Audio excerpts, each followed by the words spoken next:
هەمومان قەرزاری کەسێکین لە دنیادا، ئەویش دایکە. دایک واتە هێز، دایک واتە پەروەردە، دایک واتە فێرکردن، دایک واتە بەهەشت.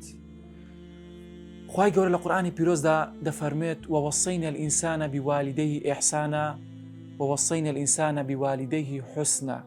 بە هەردوو شێوازدا هاتیە. بۆیە پێویستە ئێمە هەمومان چاکە کاربین لەگەڵ دایک و باوکی خۆماندا، بە تایبەتی دایک چونکە تۆ پەروەردە دەکات، تۆ فێر دەکات.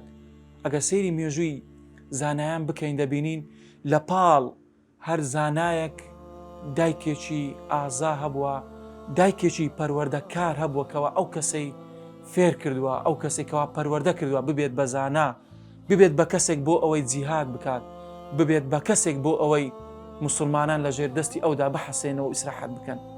بۆیە هەمومان لە دنیادا قەرزاری دایکین. بۆیە پێویستە ئێمەی مرۆڤ، ئێمەی مسلمان هەمومان بەگشتی لەگەڵ دایکماندا چاکە کاربین. ئەگەر هاتو دایکمامە، چونکە ئەو سەحابەی کە هاتە لای پێغەمبەری خوا صلی الله علیه وسلم فەرمووی چ شتێک چاکە بیکەین یاخود چ شتێک ئەو پەڕی خێر و چاکەیە، ئەویش پێغەمبەری خوا صلی الله علیه وسلم فەرمووی خزمەتکردنی دایک واتە و هەروە حەق نەدانی دایک و باوک یەکێکە لە تاوانە هەرە گەورەکان.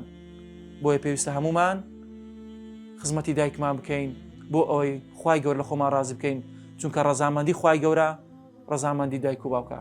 السلام عليكم ورحمة الله وبركاته.